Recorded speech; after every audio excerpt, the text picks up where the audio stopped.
안녕하세요. 밤이 깊었네요. 오늘 하루도 고생 많으셨죠? 편안하게 쉬면서 오늘 밤 따뜻한 옛날 이야기를 들어보세요. 옛날 옛적에 한양에서 멀리 떨어진 첩첩산중, 산새가 마치 반달처럼 굽어 있다고 하여 이름 붙여진 반달마을이라는 곳이 있었습니다. 그 마을 어귀. 사람들이 다니기를 꺼려하는 외딴 곳에는 허름한 초가집들이 옹기종기 모여 있었습니다. 그곳은 마을 사람들도 코를 막고 지나간다는 백정들의 터전이었습니다. 바람이 부는 날이면 비릿한 피냄새와 짐승의 누린내가 진동을 하여 양반들은커녕 평민들조차 그쪽으로는 눈길조차 주지 않으려 했지요. 그 비천한 곳에서도 유독 눈에 띄는 아이가 하나 있었습니다. 이름은 설이라 하였는데 눈처럼 하얀 피부를 가졌다고 하여 붙여진 이름이었으나 정작 그녀의 얼굴 반쪽은 붉고 흉측한 반점으로 뒤덮여 있었습니다. 사람들은 그것을 두고 전생에 엇보니 짐승의 피를 뒤집어 쓴 저주니 하며 수군거렸습니다.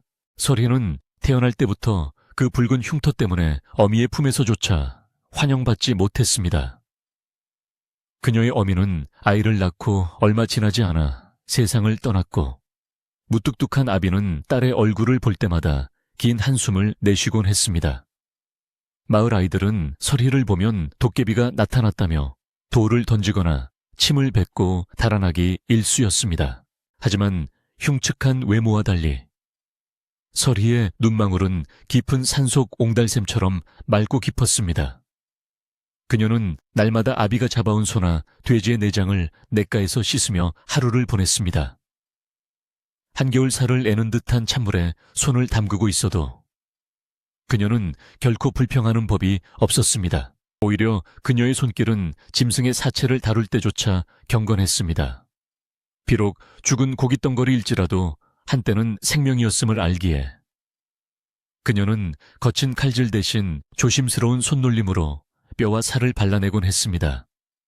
붉게 얼어터진 그녀의 손등 위로 거친 바람이 스치고 지나가면 그녀는 그저 말없이 먼 하늘을 바라볼 뿐이었습니다.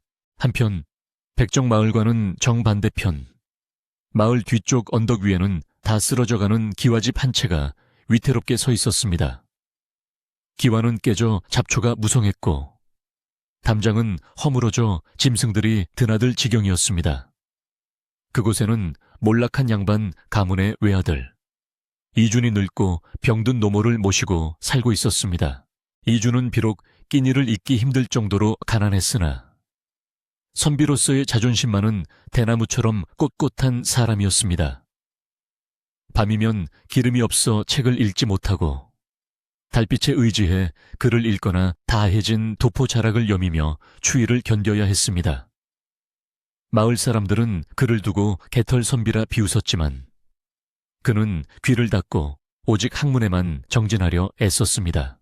어느 해 겨울, 유난히도 매서운 한파가 몰아닥쳤습니다. 눈보라가 며칠째 그치지 않고 휘몰아치던 날, 이준의 노모가 기침을 심하게 하더니 급기야 피를 토하고 쓰러졌습니다.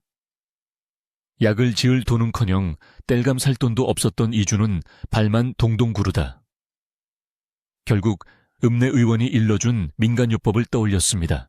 갓 잡은 짐승의 간을 다려 먹이면 기력을 회복하는 데 도움이 된다는 말이었습니다. 평소라면 백정놈들이나 먹는 천한 음식이라며 쳐다보지도 않았을 것이나 당장 숨이 넘어가는 어미 앞에서는 체면도 도리도 사치일 뿐이었습니다. 이주는 장롱 깊숙한 곳에서 어머니가 시집올 때 가져왔다던 은비녀 하나를 꺼내들고 집을 나섰습니다. 장터는 설 대목을 앞두고 사람들로 북적였습니다. 곳곳에서 떡을 찌는 김이 모락모락 피어오르고 기름진 고기 굽는 냄새가 이준의 텅 빈 위장을 자극했습니다. 그는 고개를 푹 숙인 채 사람들이 붐비는 대로변을 피해 뒷골목을 돌아 백정들이 고기를 파는 푸죽간으로 향했습니다. 푸죽간 앞은 피비린내가 진동했습니다. 붉은 고깃덩거리들이 갈고리에 걸려 흔들리고 있었고 험상궂게 생긴 사내들이 큰 칼을 내리치며 고기를 다듬고 있었습니다. 이주는 그 낯설고 두려운 광경에 잠시 주춤거렸지만 품속의 은비녀를 꽉 쥐고 용기를 내어 발걸음을 옮겼습니다. 그때였습니다. 마을 유지인 최 부자의 하인들이 시끌벅적하게 푸죽간으로 몰려왔습니다. 그들은 질 좋은 양지머리와 사태를 내놓으라며 백정들에게 고함을 질러댔습니다. 백정들은 굽신거리며 가장 좋은 고기를 썰어 바쳤지만 하인들은 고기가 질기다느니 색이 검다느니 하며 트집을 잡기 시작했습니다. 이주는 그들 틈에 끼어 참아 입을 떼지 못하고 서성거렸습니다. 낡아빠진 도포에 가끈조차 끊어질 듯 위태로운 그의 행색은 누가 봐도 초라하기 그지없었습니다. 그때 최 부자의 집사 노릇을 하는 거두름 피우기 좋아하는 덕칠이 이준을 발견하고는 기분 나쁜 웃음을 흘리며 다가왔습니다. 아이고, 이게 누구신가? 반달 마을의 자랑. 이준 선비님 아니십니까? 덕칠의 비아냥거리는 목소리에 주변 사람들의 시선이 일제히 이준에게 쏠렸습니다. 이준은 얼굴이 화끈거려 쥐구멍이라도 찾고 싶은 심정이었으나 애써 태연한 척하며 그를 외면하려 했습니다. 하지만 덕칠은 멈추지 않았습니다. 그는 이준의 앞을 가로막으며 낄낄거렸습니다. 천하의 양반님께서 이 천한 백정놈들 속으로는 무슨 일로 오셨습니까? 혹시 글 읽다 배가 고파 남들이 버린 내장이라도 주워 드시러 오셨나? 그의 말에 주변 하인들이 배를 잡고 웃어댔습니다. 이준의 손이 부들부들 떨렸습니다. 모욕감에 눈앞이 하얘졌지만 당장 어머니의 약이 급했기에 그는 치미는 분노를 억누르며 입술을 깨물었습니다. 비켜라. 나는 물건을 사러 온 것이지 너희와 농을 하러 온 것이 아니다. 이준이 겨우 목소리를 짜내어 말했습니다. 그러자 덕칠은 콧방귀를 뀌며 바닥에 침을 퇴 뱉었습니다. 물건 돈은 있고 댁내 쌀독에 거미줄 친 지가 언젠데 무슨 돈으로 고기를 산단 말이오. 외상이라도 달라고 구걸하러 온 게 아니고. 덕칠은 이준을 위아래로 훑어보며 노골적으로 무시했습니다. 이준은 품속에서 하얀 천에 쌓인 은비녀를 꺼내 보였습니다. 이것이면 소외간 한 덩이는 살 수 있을 것이다. 은비녀가 햇빛을 받아 반짝이자 덕칠의 눈이 휘둥그레졌습니다. 하지만 이내 그는 탐욕스러운 눈빛을 감추며 비릿한 미소를 지었습니다. 그따위 낡은 비녀로 누굴 속이려 들어 어디서 훔친 것 아니냐. 덕칠이 억지를 부리며 이준의 손에서 비녀를 낚아채려 했습니다. 이준은 깜짝 놀라 비녀를 움켜쥐고 뒷걸음질 쳤습니다. 이것은 내 어머니의 유품과도 같은 것이다. 함부로 손대지 마라. 실랑이가 벌어지자 푸죽간 안쪽에서 고기를 썰던 서리에 아비가 도끼를 든 채 걸어 나왔습니다.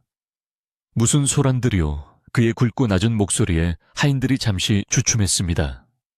백정 중에서도 힘이 장사로 소문난 서리 아비의 기세에 눌린 탓이었습니다. 덕칠은 헛기침을 하며 한 발 물러섰지만 여전히 거만한 태도로 이준을 가리켰습니다. 아니, 이 몰락 양반이 훔친 물건을 팔려고 하기에 우리가 관에 넘기려던 참이었네. 이준은 억울함에 목이 메어 말조차 나오지 않았습니다.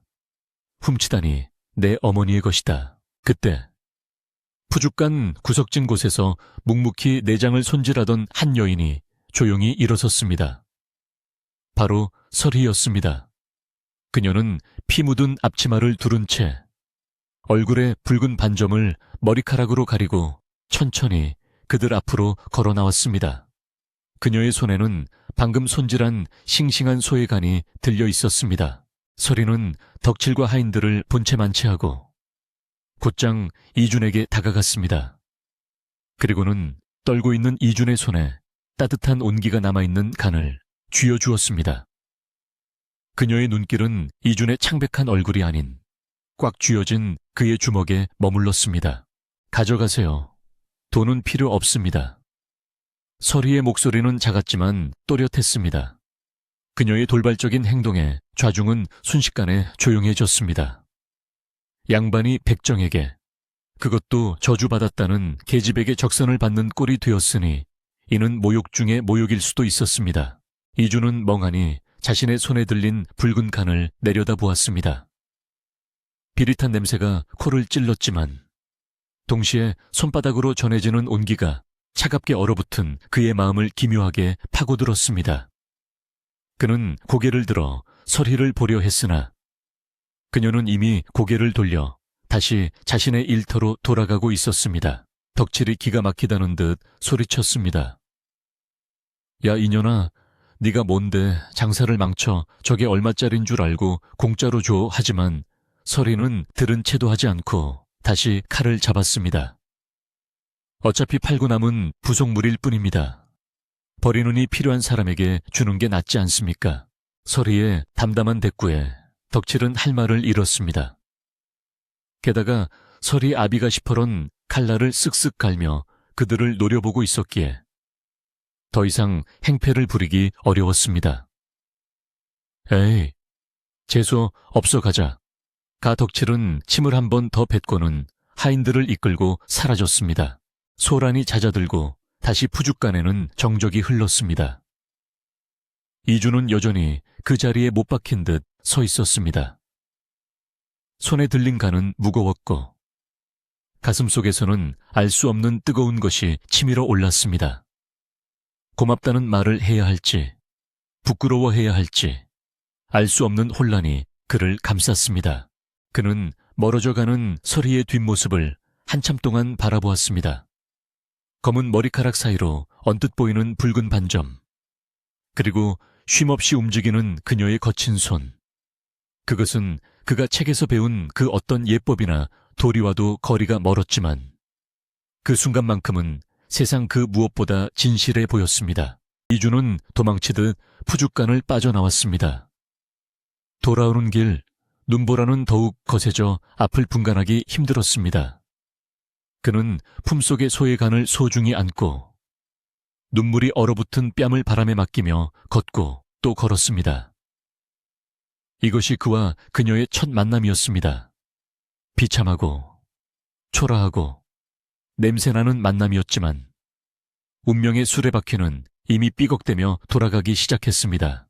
집으로 돌아온 이주는 떨리는 손으로 아궁이에 불을 지피고 낡은 솥에 간을 넣어 달였습니다. 방 안은 냉기로 가득 차 입김이 나올 정도였고 누워있는 어머니의 숨소리는 점점 더 희미해져 갔습니다. 어머니, 조금만 기다리세요. 약을 다려왔습니다. 이주는 어머니의 마른 입술에 숟가락으로 약물을 떠넣어 드렸습니다. 그러나 어머니는 삼키지도 못한 채 르르 끓는 소리만 낼 뿐이었습니다. 밤새도록 이주는 어머니의 손을 잡고 울며 기도했습니다. 제발 하루만이라도 더 살게 해달라고, 못난 아들을 용서해달라고 빌고 또 빌었습니다. 하지만 하늘은 가난한 선비의 간절한 기도마저 외면하는 듯했습니다. 새벽녘이 되자 바람소리마저 잦아들고 세상은 무거운 침묵에 잠겼습니다. 어머니의 잡은 손에서 온기가 서서히 빠져나가는 것을 느끼며 이주는 절망의 구렁텅이로 곤두박질 쳤습니다. 어머니의 장례는 초라하다 못해 처참했습니다. 마을 사람들은 혀를 차며 거적대기를 가져다 주거나 밥 한 덩이를 던져주고 갔을 뿐 누구 하나 상여를 메어주려 하지 않았습니다. 이주는 피가 배어 나오는 입술을 꽉 깨물고 홀로 뒷산 언덕에 땅을 팠습니다. 꽁꽁 얼어붙은 땅은 곡괭이질을 할 때마다 캉캉 소리를 내며 불꽃을 튀겼지만 그의 가슴속에서 타오르는 절망의 불길보다는 차라리 덜 고통스러웠습니다. 어머니를 차디찬 흙 속에 묻고 돌아온 방 안은 죽음보다 더 깊은 정막에 잠겨 있었습니다. 아랫목은 이미 싸늘하게 식어 냉골이 되어 있었고 윗목에 놓인 물사발은 꽁꽁 얼어 터져 있었습니다. 이주는 멍하니 앉아 벽에 걸린 낡은 도포를 바라보았습니다. 평생을 바쳐 지키려 했던 양반의 체면, 가문의 명예, 그리고 그토록 매달렸던 글공부. 이 모든 것이 어머니의 죽음 앞에서는 한 줌의 재보다 못한 허상처럼 느껴졌습니다. 사흘을 꼬박 굶은 그의 뱃속에서는 꼬르륵 소리조차 나지 않았습니다. 배고픔을 넘어선 허기가 정신을 갉아먹기 시작했습니다. 이주는 미친 사람처럼 웃음을 터뜨리며 방 한구석에 쌓인 책들을 꺼내기 시작했습니다. 공자, 맹자, 시경, 서경, 평생을 읽고 또 읽어 닳고 다른 책들이었습니다. 그는 떨리는 손으로 책장을 찢어 아궁이에 쳐넣었습니다. 활활 타올라라. 내 헛된 꿈도, 가문의 멍해로 이 지긋지긋한 가난도 다 태워버려라. 메마른 종이는 순식간에 불이 붙어 화려한 불꽃을 피워 올렸습니다. 성현의 말씀이 적힌 글자 하나하나가 붉은 불길 속에서 검게 비틀리며 사라져 갔습니다. 그 불꽃은 잠시나마 얼어붙은 방 안을 데웠지만 이준의 마음속에 남은 마지막 희망의 불씨마저 꺼뜨리고 말았습니다. 책이 모두 재로 변하자 다시금 뼈를 깎는 추위가 몰려왔습니다. 더 이상 살아야 할 이유가 없었습니다. 지킬 사람도, 지켜야 할 명분도 사라진 세상에 미련을 둘 까닭이 무엇이란 말인가. 이주는 자리에서 일어났습니다. 비틀거리는 걸음으로 방문을 열고 나서자 칼날 같은 밤바람이 그의 뺨을 후려쳤습니다. 하늘에는 달도 별도 없이 칠흑 같은 어둠뿐이었고 멀리서 들려오는 짐승의 울음소리가 그의 처량한 신세를 조롱하는 듯 했습니다. 그는 마을 어귀를 지나 강가로 향했습니다. 마을 앞을 흐르는 강은 겨울이면 두껍게 얼어붙어 사람들이 건너다니곤 했지만 물살이 센 깊은 곳에는 시퍼런 강물이 입을 벌리고 있었습니다. 이주는 그 검은 물을 바라보며 갓을 벗어 내려놓았습니다. 그리고 신발을 벗어 가지런히 놓은 뒤 눈을 감고 마지막으로 어머니의 얼굴을 떠올렸습니다. 어머니, 불효자 이준, 이제 어머니 곁으로 갑니다. 부디 저승에서는 배고프지 않고 추위에 떨지 않는 곳에서 편히 쉬소서. 그가 몸을 던지려던 찰나였습니다. 어디선가 거친 손길이 그의 뒷덜미를 낚아채더니 있는 힘껏 뒤로 잡아당겼습니다. 의학 외마디 비명과 함께 이주는 꽁꽁 언 땅바닥에 나뒹굴었습니다. 정신이 아득해질 정도로 강한 충격이었습니다. 죽으려면 딴 데 가서 죽어요. 왜 하필 우리 구역물을 더럽히려고 해요. 날카로우면서도 힘 있는 목소리가 고막을 때렸습니다. 이준이 흐릿한 눈을 비비며 고개를 들자 어둠 속에서 하얀 입김을 뿜어내며 서 있는 한 여인의 실루엣이 보였습니다. 헝클어진 머리카락 사이로 보이는 붉은 반점, 그리고 손에 들린 커다란 대나무 소쿠리. 바로 푸죽간의 그 처녀, 설희였습니다. 설희는 씩씩거리며 이준을 내려다보고 있었습니다. 그녀는 강가에서 내장을 씻고 돌아가던 길에 물에 빠지려는 그림자를 보고 달려온 것이었습니다. 이준은 기가 막혀 말문이 막혔습니다. 양반이 죽음을 택하겠다는데 천한 백정이 감히 그 뜻을 막아선단 말인가. 비켜라, 내 몸 하나 내 마음대로 못한단 말이냐. 이준이 소리쳤지만 며칠을 굶은 그의 목소리는 모기 소리처럼 앵앵거릴 뿐이었습니다. 그는 다시 강으로 기어가려 했지만 설희는 단호하게 그의 앞을 막아섰습니다. 선비님, 배가 고파서 죽는 겁니까? 아니면 세상이 미워서 죽는 겁니까? 배가 고프면 밥을 먹으면 되고 세상이 미우면 세상을 바꾸면 되지. 왜 엄한 물귀신이 되려 하십니까? 네가 뭘 안다고 떠드느냐. 내 어머니가 돌아가셨다. 나 혼자 살아남아 무엇을 한단 말이냐. 이준이 오열하며 바닥을 치자 설희의 눈빛이 잠시 흔들렸습니다. 그녀는 잠시 말이 없다가 거칠게 이준의 팔을 잡아 일으켜 세웠습니다. 따라오세요. 죽더라도 뜨신 국물 한 모금은 마시고 죽어야. 저승 가는 길에 배라도 안 고플 것 아닙니까? 설희의 힘은 장사 같았습니다. 비틀거리는 이준은 반항할 힘도 없이 그녀에게 이끌려 백정마을 깊숙한 곳으로 들어갔습니다. 그들이 도착한 곳은 마을 외곽에 따로 지어진 허름한 창고였습니다. 그곳은 백정들이 작업하고 남은 뼈나 부산물을 삶아 기름을 내거나 가축들의 사료를 만드는 곳이었습니다. 창고 안은 후끈한 열기로 가득했습니다. 커다란 가마솥에서는 희뿌연 김이 솟아오르고 있었고 구수하면서도 진한 고기 냄새가 코를 찔렀습니다. 평소라면 역하다고 코를 막았을 그 냄새가 죽음 문턱에 섰던 이준에게는 생명줄과도 같은 달콤한 향기로 느껴졌습니다. 서리는 이준을 아궁이 앞 따뜻한 지푸라기 위에 앉히고 표주박에 가마솥의 국물을 가득 퍼서 내밀었습니다. 소금도 파도 없는 맹탕 국물이었지만 뽀얗게 우러난 사골 국물은 그 자체로 보약이었습니다. 드세요. 소뼈를 사흘 밤낮으로 고아낸 물입니다. 죽은 사람도 살린다는 진국입니다. 이주는 체면이고 모고 잊은 차에 허겁지겁 국물을 들이켰습니다. 뜨거운 액체가 식도를 타고 내려가며 얼어붙은 내장을 녹이자 온몸에 찌르르한 전율이 돌았습니다. 한 모금, 두 모금, 국물이 들어갈 때마다 꺼져가던 생명의 불씨가 다시 타오르는 듯 했습니다. 한 사발을 다 비우고 나자 비로소 이준의 눈에 주변 풍경이 들어왔습니다. 곳곳에 걸린 짐승의 가죽, 피 묻은 도구들, 그리고 그 한가운데 앉아 자신을 빤히 바라보는 흉측한 얼굴의 여인. 이준은 갑자기 부끄러움이 밀려와 고개를 떨구었습니다. 부끄러우십니까? 서리가 툭 던지듯 물었습니다. 양반 체면에 백정이 주는 국물을 얻어먹은 게 부끄러우신가요? 아니면 죽으려다 실패한 게 부끄러우신가요? 이준은 대답 대신 깊은 한숨을 내쉬었습니다. 나는 실패한 인간이다. 글을 읽어 세상을 논한다고 했지만 정작 내 어미 하나 살리지 못했다. 짐승만도 못한 놈이지. 그러니 나를 살려둔 것을 원망해라. 그때였습니다. 서리가 아궁이 옆에 굴러다니는 굵은 솥뼈 하나를 집어들었습니다. 이미 국물을 다 우려내어 구멍이 숭숭 뚫리고 볼품없이 변한 뼈였습니다. 그녀는 그 뼈를 이준의 눈앞에 들이밀었습니다. 선비님, 이 뼈가 보이십니까?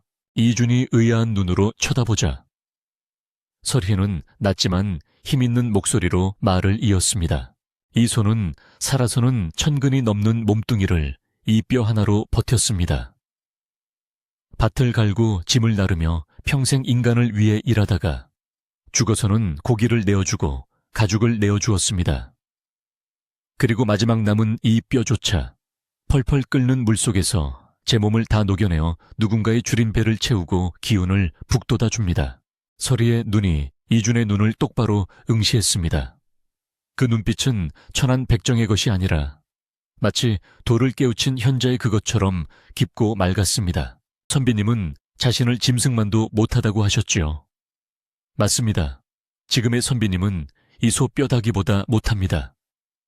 이 짐승은 죽어서도 남을 살리는데 선비님은 살아서 무엇을 하려 하십니까?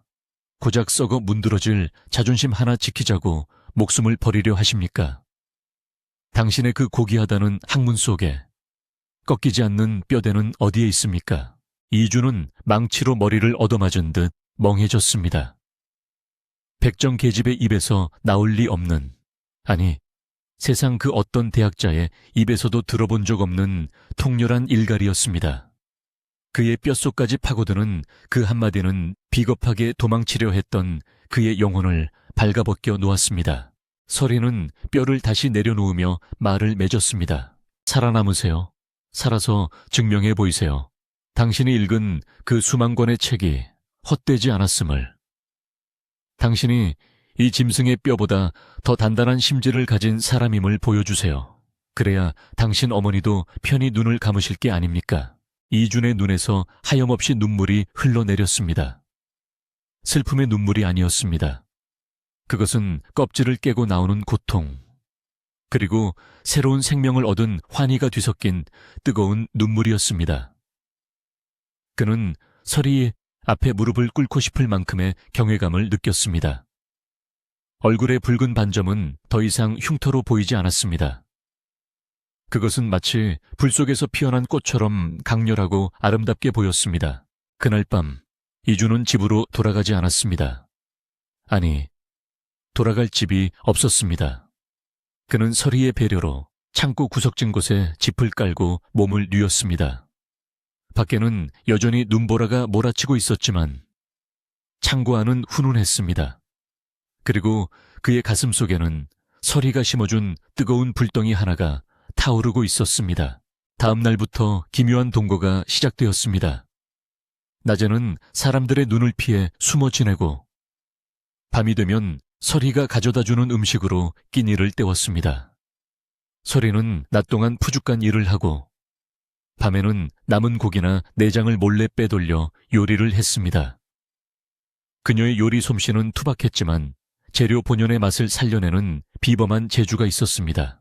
어느 날 밤 서리가 밥상을 차려오는데 그녀의 품에서 꼬깃꼬깃한 종이 한 장이 떨어졌습니다.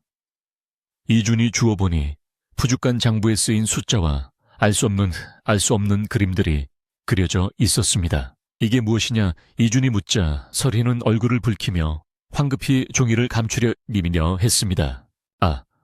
아무것도 아닙니다. 그저 고기 근수를 기억하려고 글을 모르니 그림으로 그려둔 것입니다. 이준은 그녀의 손을 잡고 종이를 다시 펼쳤습니다. 그리고 그 투박한 그림 속에 담긴 그녀의 총명함을 단번에 알아차렸습니다. 글을 배우지 못했을 뿐 그녀는 이미 세상의 이치를 꿰뚫고 있었고 셈법 또한 정확했습니다. 서리야, 이준이 나지막이 그녀의 이름을 불렀습니다. 예, 선비님, 내게 글을 배우지 않겠느냐. 서리의 눈이 휘둥그레졌습니다. 글이라니요? 저는 천한 계집입니다. 백정이 글을 배워서 어디에 쓴단 말입니까?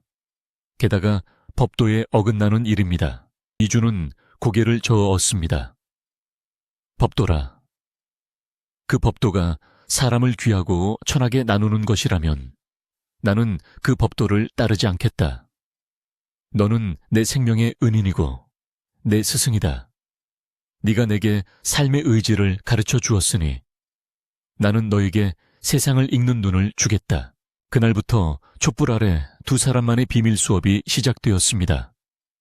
종이가 없어 바닥에 흙을 깔고 나뭇가지로 글자를 썼습니다. 서리의 습득력은 놀라울 정도로 빨랐습니다.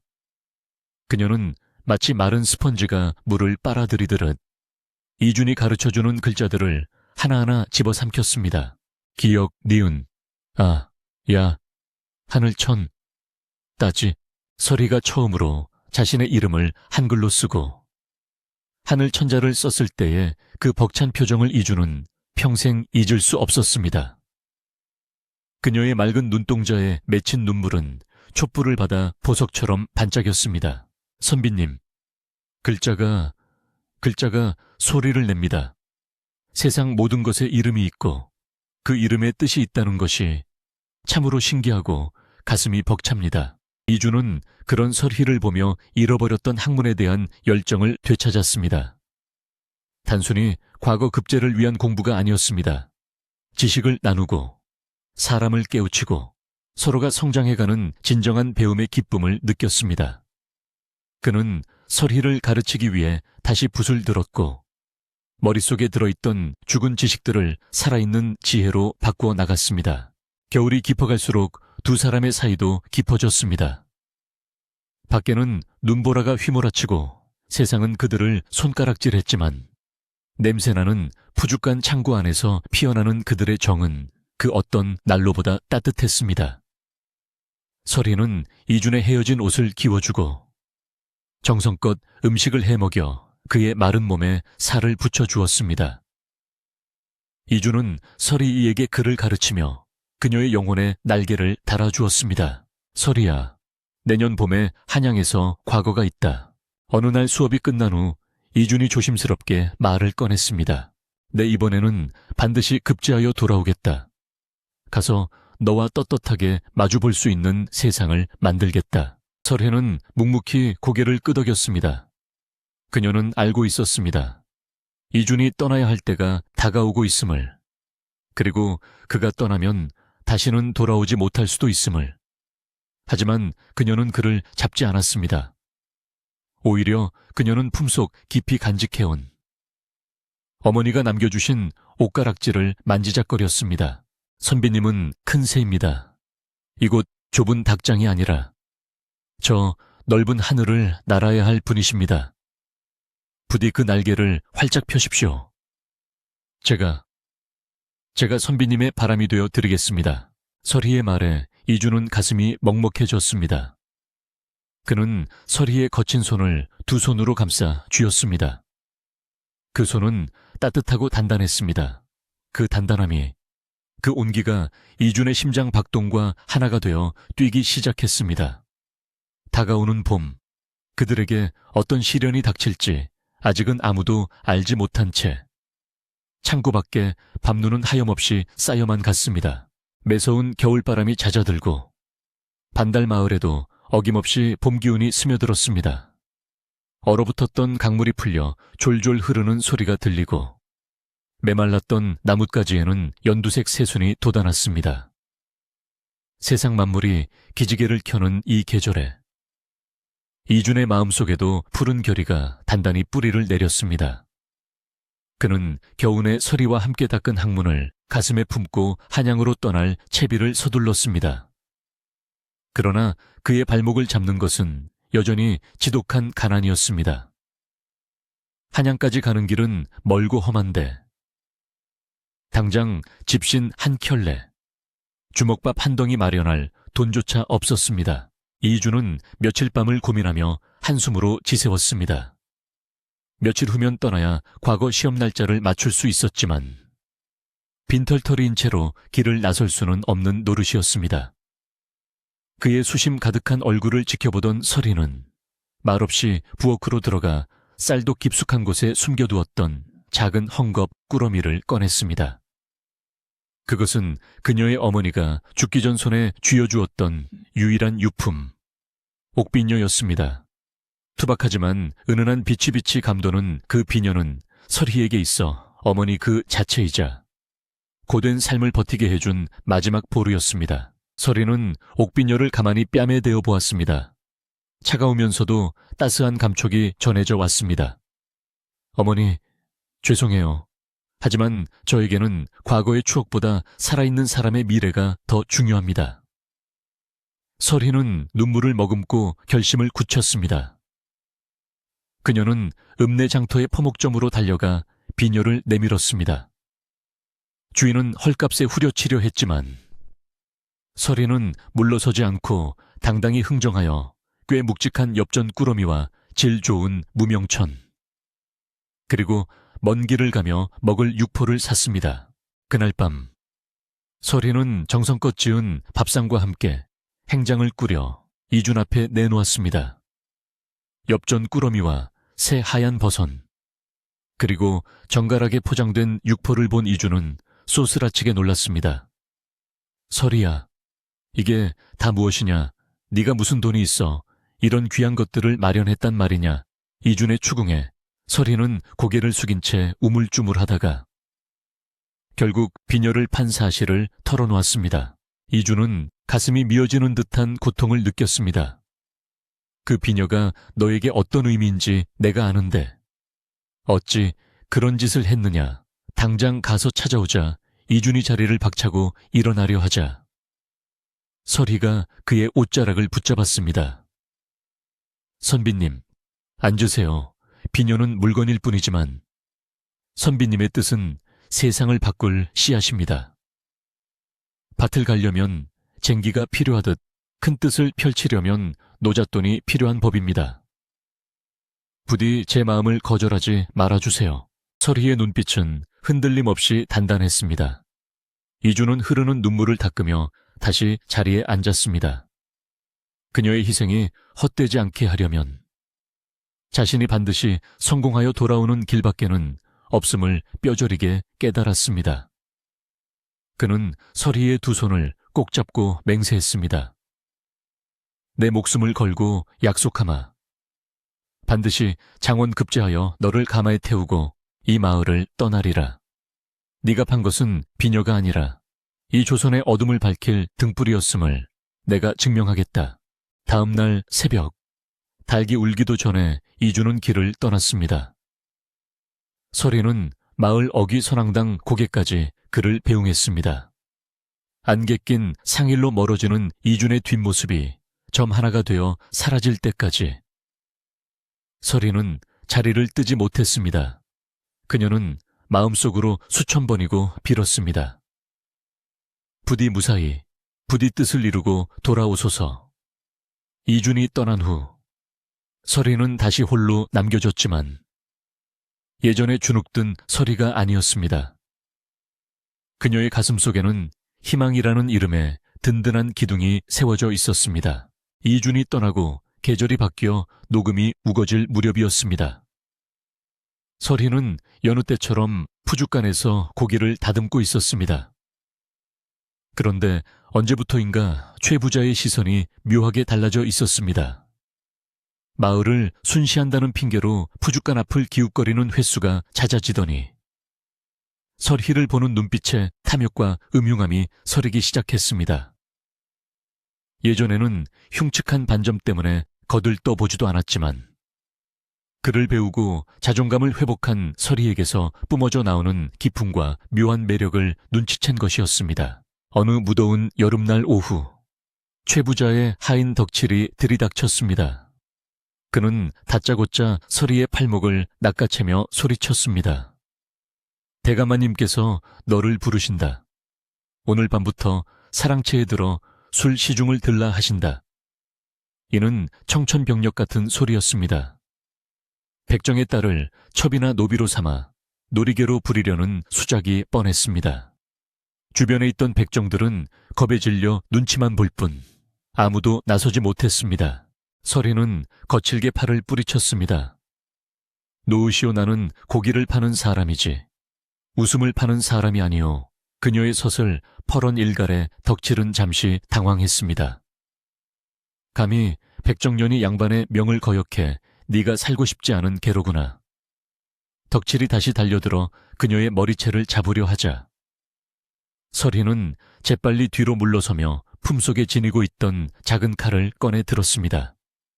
그것은 고기를 다듬을 때 쓰는 칼이 아니라 호신용으로 지니고 다니던 은장도였습니다. 가까이 오지 마라. 내 몸에 손끝 하나라도 된다면 내 혀를 깨물고 죽을지언정 너희들의 더러운 욕심은 채워주지 않겠다.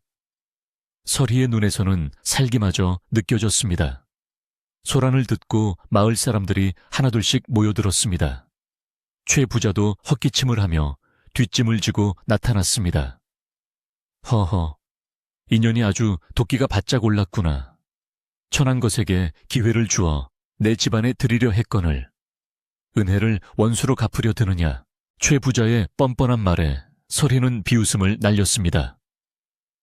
은혜라 하셨습니까, 대감마님? 국법인 경국대전 형전 싱디안에 이르기를 비록 천민이라 할지라도 죄가 없는 자를 사사로이 가두거나 해할 수 없다 하였습니다. 제가 무슨 죄를 지었습니까? 고기를 속여 팔았습니까? 아니면 남의 물건을 훔쳤습니까? 죄목이 없다면 아무리 양반이라도 저를 강제로 끌고 갈 권리는 없습니다. 서리의 입에서 법전의 내용이 술술 나오자 최 부자는 물론이고 구경하던 마을 사람들도 입을 다물지 못했습니다. 글도 모르는 줄 알았던 백정 계집이 나라법을 논하며 양반을 꾸짖는 광경은 전대미문의 충격이었습니다. 최 부자의 얼굴이 불그락푸르락해졌습니다. 네. 내년이 어디서 주어들은 풍월로 양반을 능멸하느냐. 전년의 주둥이를 찢어라. 하지만 덕칠을 비롯한 하인들은 쉽게 덤벼들지 못했습니다. 서리가 든 칼 때문이기도 했지만 그녀가 내뿜는 기세가 너무나 당당하고 위엄 있었기 때문입니다. 게다가 마을 사람들이 웅성거리기 시작했습니다. 맞는 말 아니여. 죄도 없는데 끌고 가는 건 너무하지. 저 처녀가 저렇게 똑똑했나. 여론이 심상치 않게 돌아가자 체면을 중시하는 최 부자는 난처점해졌습니다. 억지로 끌고 갔다가는 소문이 나빠질 게 뻔했습니다. 좋다. 내년이 법을 운운하니 내 관에 고발하여 정식으로 죄를 묻겠다. 내 아비가 예전에 고기 근수를 속였다는 의심이 있으니 조사를 받아야 할 것이다. 최 부자는 억지 핑계를 대며 물러섰습니다. 당장이라도 그녀를 잡아먹을 듯 노려보았지만 오늘은 물러날 수밖에 없었습니다. 두고 보자. 내 반드시 내년을 무릎 꿇리고 말 테다. 최 부자는 침을 뱉고 돌아섰습니다. 최 부자 일행이 사라지자 긴장이 풀린 서리는 그 자리에 주저앉았습니다. 손에 쥔 은장도가 덜덜 떨리고 있었습니다. 하지만 그녀의 표정에는 두려움보다 해냈다는 성취감이 서려 있었습니다. 그녀는 처음으로 자신의 힘으로, 이준이 가르쳐준 지식의 힘으로 자신의 존엄을 지켜낸 것입니다. 백정들의 시선도 달라져 있었습니다. 그들은 설희를 더 이상 흉측한 아이로 보지 않았습니다. 그녀는 그들의 방패이자 자존심이 되어 있었습니다. 소문은 발 없는 말이 되어 천리를 갔습니다. 반달마을에 백정 처녀가 최 부자의 횡포에 맞서 법을 논하며 물리쳤다는 이야기는 읍내 장터까지 퍼져나갔습니다.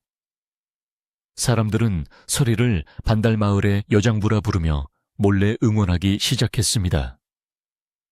어떤 이들은 일부러 먼 길을 돌아와 설희의 푸죽간에서 고기를 사가기도 했고, 그를 모르는 아낙네들은 설희에게 와서 억울한 사정을 상담하기도 했습니다. 설희는 낮에는 고기를 썰고 밤에는 촛불 아래서 책을 읽으며 마을 사람들의 탄원서를 대신 써주기도 했습니다. 그녀의 글솜씨는 투박했지만 진심이 담겨 있어 관아의 형방조차 감탄할 정도였습니다. 설희의 작은 초가집은 어느새 마을의 사랑방이 되었고, 그녀의 흉터는 더 이상 혐오의 대상이 아닌 고난을 이겨낸 영광의 상처처럼 여겨지게 되었습니다. 한편 한양에 도착한 이주는 굶주림과 싸우며 과거 시험을 준비했습니다. 그는 설희가 싸준 육포를 조금씩 아껴 먹으며 밤이면 설희가 사준 무명천을 덮고 잠이 들었습니다. 글자가 눈에 들어오지 않을 때마다 그는 설희의 당당한 눈빛을 떠올렸습니다. 네가 그곳에서 싸우고 있다면 나 또한 이곳에서 물러서지 않으리라. 이주는 붓을 칼처럼 쥐고 종이 위를 달렸습니다. 그의 글에는 백성들의 땀과 눈물, 그리고 설희의 한이 서려 있어 읽는 이의 가슴을 베는 듯한 날카로움이 있었습니다. 마침내 과거 시험 날이 밝았습니다. 시제는 국가의 근본과 백성을 편안케 하는 도리였습니다. 이주는 주저없이 붓을 놀렸습니다. 그는 공자왈 맹자왈 하는 죽은 글이 아니라 자신이 직접 목격한 백성들의 고통, 최 부자와 같은 탐관 오리들의 횡포, 그리고 가장 낮은 곳에서도 꽃처럼 피어나는 설희와 같은 백성들의 생명력을 글에 담았습니다. 그의 답안지는 시험관들의 손에서 손으로 옮겨지며 장안의 화제가 되었습니다. 임금은 이준의 글을 읽고 무릎을 치며 감탄했습니다. 참으로 기가에 있는 문장이다. 책상 물림 선비들은 알 수 없는 백성의 절절한 호소가 담겨 있구나. 이자를 장원 급제시켜라. 방방곡곡에 방이 붙고. 이준의 이름이 제일 높은 곳에 적혔습니다. 붉은 어사화를 머리에 꽂은 이준은 북쪽 하늘을 바라보며 눈시울을 붉혔습니다. 설희야, 기다려라. 이제 내가 간다. 한양에서 기쁜 소식이 전해지기도 전에 반달마을에는 흉흉한 소문이 먼저 돌았습니다. 최 부자가 관아의 형함과 결탁하여 마을의 땅을 강제로 사들이고 소장료를 올렸다는 소식이었습니다. 가을 추수철이 되었건만 농부들의 곶가는 비어만 갔고 백성들의 주름진 얼굴에는 수심이 가득했습니다. 누렇게 익은 벼가 고개를 숙인 들판은 풍요로워 보였으나 정작 그 곡식을 거두는 사람들의 마음은 흉년보다 더 메말라 있었습니다. 그러던 어느 날 마을 어귀에 삿갓을 깊게 눌러쓴 남루한 행색의 거지가 나타났습니다. 찢어진 옷 사이로 보이는 살갗은 거칠었고 얼굴은 흙먼지로 뒤덮여 누구인지 알아보기 힘들 정도였습니다. 그는 다리를 절뚝거리며 장터 이곳저곳을 기웃거리고 국밥집 처마 밑에 쭈그리고 앉아 남들이 남긴 음식을 구걸했습니다. 사람들은 혀를 차며 그를 피했습니다. 아이고, 젊은 사람이 사지가 멀쩡해서 어쩌다 저 꼴이 되었을꼬. 쯧쯧쯧 마을 아낙네들이 쑥덕거렸지만 거지는 아랑곳하지 않고 허허 웃으며 마을에 돌아가는 사정을 묻고 다녔습니다. 최 부자는 잘 지내시는가? 올해 농사는 어떠한가? 관아의 나리들은 백성을 잘 보살피는가? 사람들은 미친 사람 취급하며 무시했지만 개 중에는 억울함을 호소하는 이들도 있었습니다. 말도 마슈.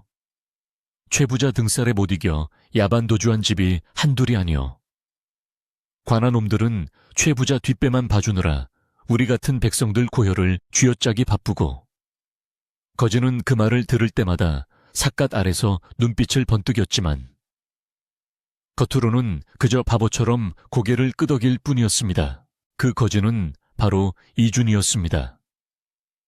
장원 급제하여 임금으로부터 암행어사직을 제수받은 그는 화려한 관복 대신 거린 복장을 하고 고향으로 돌아온 것이었습니다. 그는 자신의 영광을 드러내기 전에 먼저 백성들의 고통을 직접 눈으로 확인하고 썩어빠진 환부를 도려내고자 했습니다. 그리고 무엇보다 그리운 설희의 안부를 확인해야 했습니다. 이주는 어둠이 내린 뒤 몰래 백정마을로 향했습니다.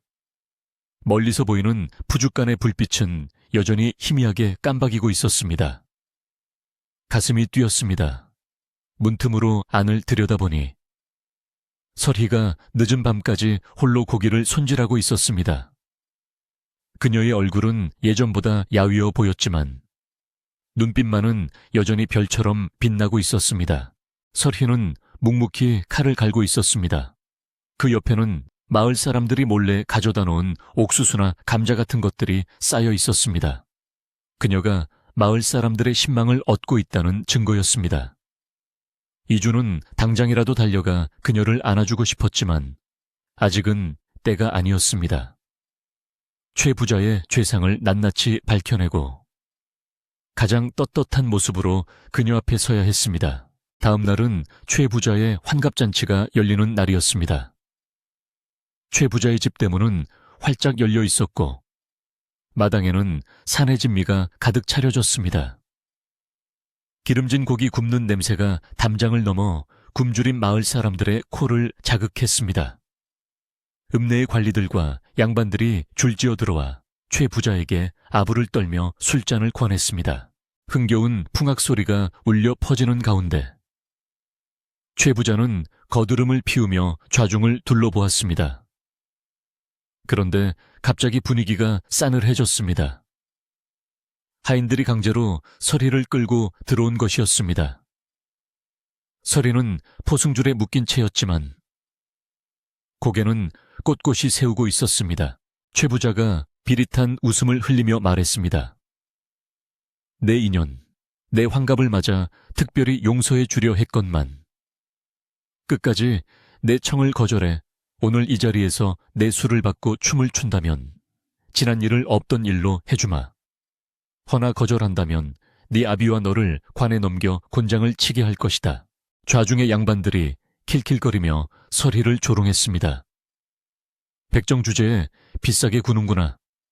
어서 술을 따르라. 설희는 입술을 깨물며 노려보았습니다. 내 손은 더러운 고기를 만질지언정 더러운 인간에게 술을 따르지는 않는다.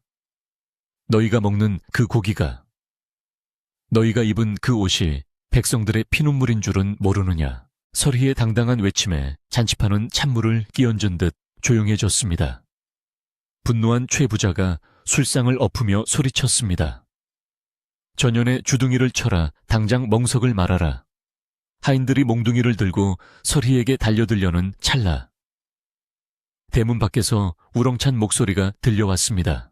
멈추시오. 사람들의 시선이 일제히 대문 쪽으로 쏠렸습니다. 그곳에는 삿갓을 벗어던진 이준이 서 있었습니다. 남루한 거지 옷차림이었지만 그에게서 뿜어져 나오는 기세는 서슬퍼런 칼날 같았습니다. 덕칠이 코웃음을 치며 나섰습니다. 아니, 이건 며칠 전 그 거지놈 아니냐. 여기가 어디라고 감히 들어와 썩 꺼지지 못해. 이준은 천천히 마당 한가운데로 걸어 들어갔습니다. 그리고 품속에서 무언가를 꺼내 높이 치켜들었습니다. 가을 햇살을 받아 번쩍이는 그것은 바로 5마리의 말이 새겨진 마패였습니다. 암행어사 출두요. 그 소리는 마치 천둥소리처럼 마당을 울렸습니다. 대기하고 있던 역졸들이 육모방망이를 들고 들이닥쳤습니다. 암행어사 출두요. 암행어사 출두요.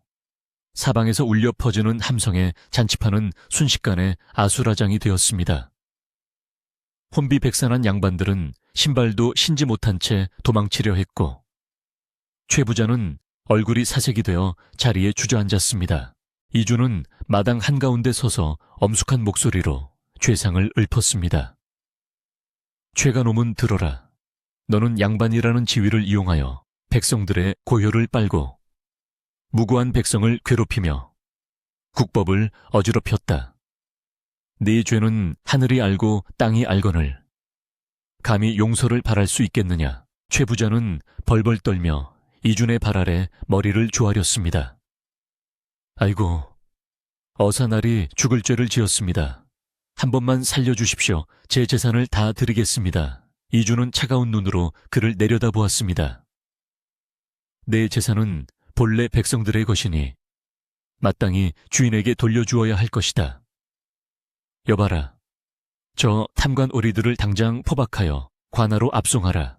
역졸들이 최 부자와 그의 동조했던 관리들을 줄줄이 엮어 끌고 나갔습니다.